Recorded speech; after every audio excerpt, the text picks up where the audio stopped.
Hello students, welcome to online study, English medium.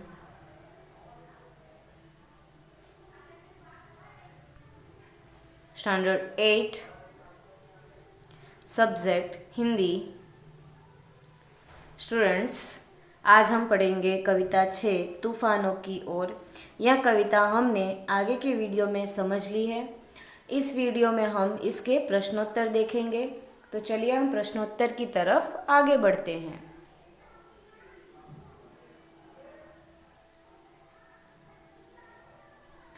देखते हैं. प्रश्न 1. निम्नलिखित प्रश्नों के उत्तर दो दो वाक्य में दीजिए. पहला प्रश्न है, ज्वार कहाँ कहाँ उठा है? उत्तर, एक ओर समुद्र में ज्वार उठा है तो दूसरी ओर कवि के हृदय भावनाओं का ज्वार उठा है.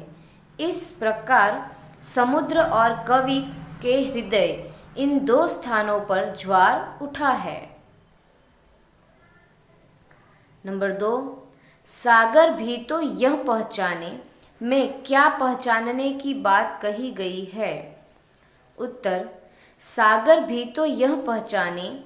इस वाक्य में मनुष्य के साहस और शक्ति बल मनुष्य के पास होने क्या पहचानने की कही गई है.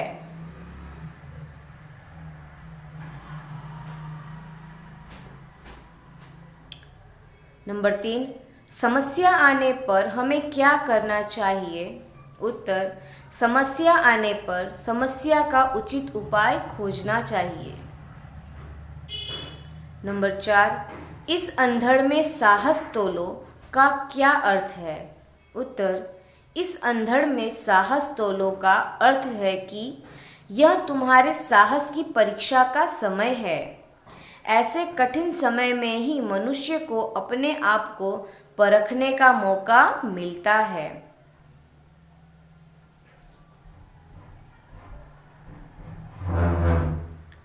प्रश्न 2.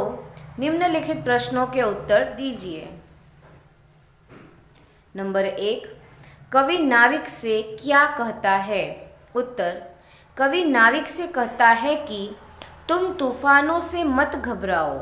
तुम उनका सामना करने के लिए अपनी पतवार उन्हीं की दिशा में मोड़ दो.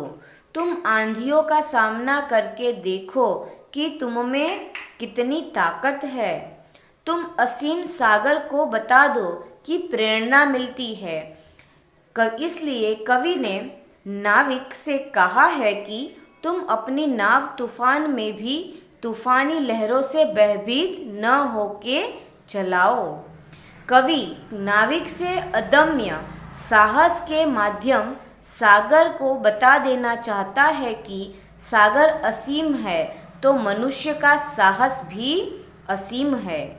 मांझी में वह शक्ति है जो सागर की तूफानी लहरों को जवाब दे सकती है.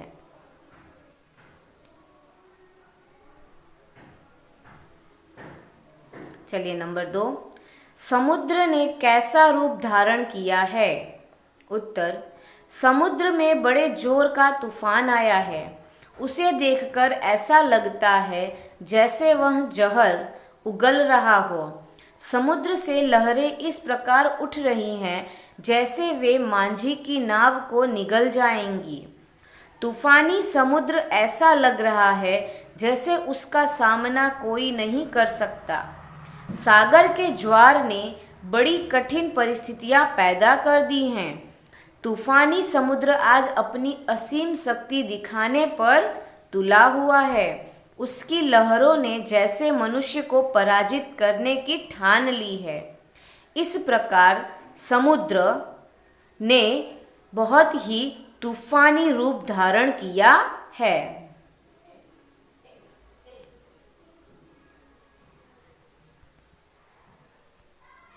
नंबर 3. तूफानों की ओर घुमा दो, नाविक निज पतवार, ऐसा कवि ने क्यों कहा है? उत्तर, तूफान कठिनाइयों का प्रतीक है. कठिनाइयों से घबराकर भागना कायरता है.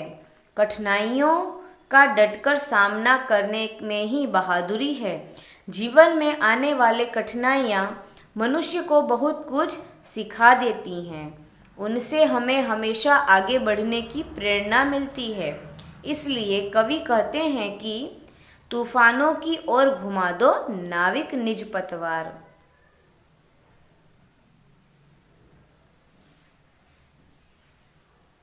चलिए नंबर 4 देखते हैं। कवि सागर को किस बात की अनुभूति करा देना चाहते हैं? उत्तर, कवि सागर के तूफानी स्वरूप से नहीं डरता। वह चाहता है कि मानव मिट्टी का पुतला होने पर भी तूफानी सागर से कभी हार नहीं मान सकता। अपना साहस दिखाने के ऐसे मौके बड़े भाग्य से मिलते हैं।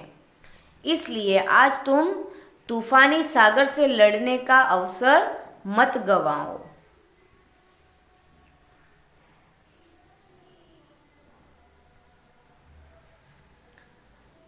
नंबर 5, सागर पार करने के लिए किस बात की आवश्यकता है?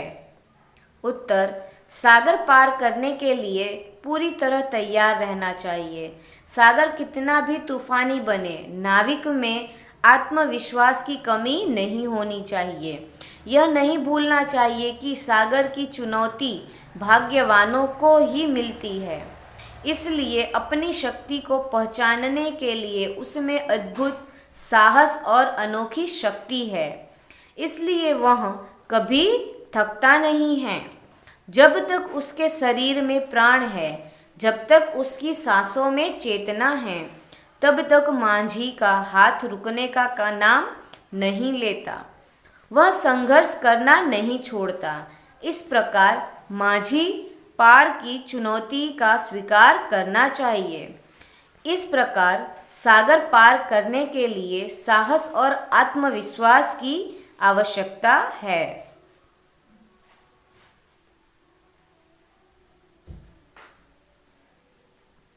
नंबर 6, कवि सुमन ने तूफानों की ओर काव्य में मनुष्य की कौन सी विशेषता की ओर इशारा किया है?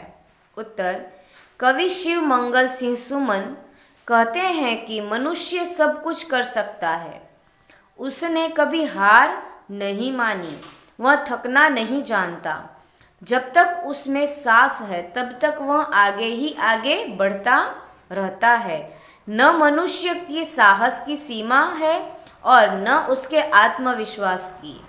अपने अदम्य साहस और अद्भुत आत्मविश्वास के बल पर उग्र ही उसने 7 सागर पार किए हैं।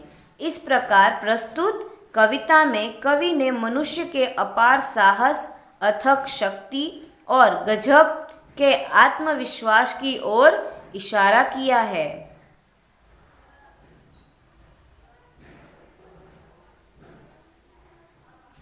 नंबर 7, कवि ने मनुष्य को मिट्टी का पुतला क्यों कहा है? उत्तर, मनुष्य धरती पर जन्म लेता है। वह मिट्टी में ही खेल खेल कर बड़ा जवान होता है। मिट्टी में उत्पन्न होने वाले पदार्थों से ही मनुष्य का पालन पोषण होता है। मिट्टी उसकी माँ है। मनुष्य के मर जाने पर उसका शरीर मिट्टी में ही मिल जाता है। इस प्रकार मनुष्य मिट्टी का पुतला कहलाता है।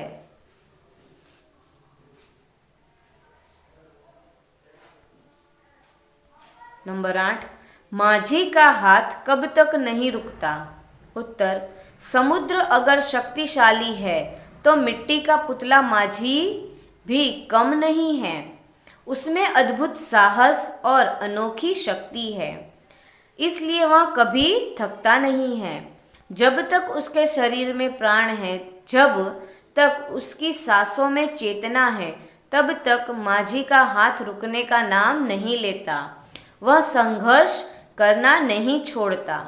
इस प्रकार मांझी अपने अंतिम सांस तक कार्य करता है।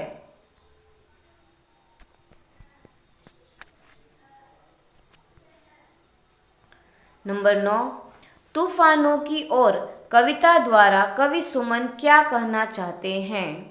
उत्तर, तूफानों की ओर एक प्रेरक कविता है। इसमें कवि ने बताया है कि जिस तरह समुद्र में तूफान आते हैं, उसी तरह जीवन में कठिनाइयाँ आती हैं। साहसी नाविक ही तूफानों से टक्कर ले सकता है और उन्हें जीतकर सागर पार कर सकता है। उसी तरह साहसी मनुष्य ही जीवन में आने वाले कठिनाइयों का मुकाबला कर सकता है। उसका आत्मविश्वास कठिनाइयों का हल निकाल ही लेता है। इस प्रकार प्रस्तुत कविता द्वारा कवि सुमन जीवन में सफल होने के लिए मनुष्य को साहसी, शक्तिशाली और आत्मविश्वासी बनने के लिए कहना चाहते हैं।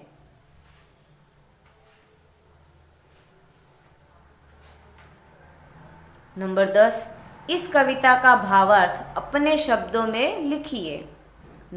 उत्तर, तूफानों की ओर कविता में कवि सुमन ने बताया है कि यह संसार एक सागर है और प्रत्येक मनुष्य अपने जीवन रूपी नाव का नाविक है। संसार में तूफानों, कठिनाइयों की कमी नहीं है। मनुष्य का कर्तव्य है कि वह उन कठिनाइयों में अपना धैर्य न खोए और साहस से उसका सामना करे।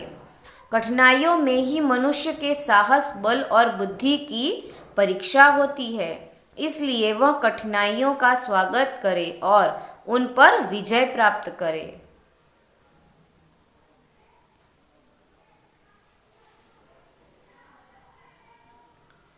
प्रश्न 7, निम्नलिखित कहावतों का वाक्य में प्रयोग कीजिए। नंबर 1, उल्टा चोर कोतवाल को डांटे। अर्थात वाक्य है, गलती तुम्हारी है और दोष तुम मुझे दे रहे हो। अरे वाह, उल्टा चोर कोतवाल को डांटे। नंबर 2, न रहेगा बांस न बजेगी बांसुरी। अर्थात वाक्य, टीवी के कारण तुम लोग पढ़ नहीं सकते। तुम्हारे लिए यह अच्छा रहेगा कि टीवी ही निकाल दिया जाए। न रहेगा बांस और न बजेगी बांसुरी।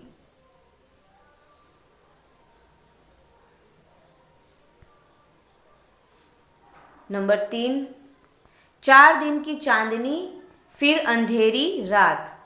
अर्थात वाक्य, रामू को सिर्फ 2 महीने के लिए नौकरी मिली थी।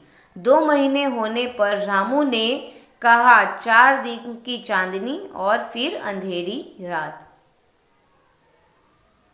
नंबर 4, अब पछताए होत क्या जब चिड़िया चुग गई खेत। अर्थात वाक्य, राकेश परीक्षा में अनुत्तीर्ण हो गया तो परीक्षा के लिए पर्याप्त परिश्रम न करने पर पछता रहा था। उस समय आलसी बेटे से पिता ने कहा, अब पछताए होत क्या जब चिड़िया चुग गई खेत। Thank you students.